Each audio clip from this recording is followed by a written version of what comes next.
we need to maintain peace. Then verse 10. Blessed are they which are persecuted for righteousness' sake, for theirs is the kingdom of heaven. Blessed are those who are persecuted for righteousness' sake. Blessed, and let's tie verse 11 in with that. Blessed are ye when men shall revile you and persecute you, and shall say all manner of evil against you falsely for my sake. The cause of persecution is loyalty to righteousness, which Jesus makes very specific in verse 11. The cause of persecution is a loyalty to the righteousness of God. Jesus makes it very specific in verse 11. Blessed are they which are persecuted for righteousness' sake. Verse 10. There's the kingdom of heaven. Verse 11. Blessed are you when men shall revile you and persecute you and shall say all manner of evil against you falsely for my sake. There have been, in this election season, there have been a lot of false things going forth and going out about various candidates. Some of them true, some of them not so true. And listen, that old adage about where there's smoke, there's fire, I'm here to tell you from personal experience, that ain't always so. That's an old adage, it ain't always so. Because in my life, I've been accused of some heinous things that there was not one iota, not one ounce of truth to. That I've been accused of personally that I know didn't happen. And God certainly knows didn't happen, didn't take place.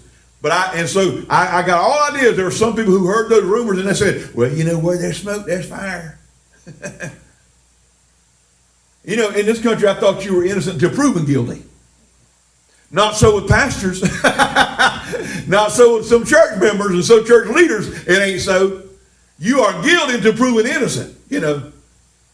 But we're supposed to be innocent until proven guilty. I'm here to tell you, where there's smoke, there ain't always fire. And so anyway, enough said there, got to move on. But we are persecuted. He says, when they shall say all manner of evil against you falsely, for my sake. You know, it's pretty bad when you got even church people sometimes who are just anxious to find you in some sort of sin or some sort of downfall. They're anxious to find people who are Christians. They're anxious to find them in some sort of fault so they can just pull them down. You know why? They will pull them down to their level. And they'll fall into that pointing fingers falsely. Listen, how many of you know Jesus was accused falsely? At his trial, he was lied on. At his trial, he was accused falsely. He was accused of things that never did happen. So if it happened to Jesus, and we're trying to follow his righteousness, and we're trying to follow him, we're trying to walk in his kingdom ways, it's going to happen to us. Let me say this again. Y'all heard me say it before. I'll say it again to reiterate the point. How many of you know everybody ain't going to love you?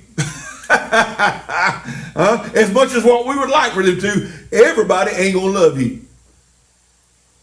As much as what we want them to. I've come to that realization a long time ago. Therefore, I don't worry about everybody loving me. It's good if they do. If they don't, I lose no sleep. Why? Because my relationship with God is above all that. Amen? Hallelujah. So, verse 12, he says, rejoice and be exceeding glad.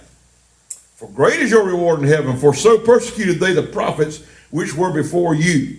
Be glad and supremely joyful, for your reward in heaven is great, it's strong, it's intense, is what the Greek says there. For in this same way, people persecuted the prophets who were before you.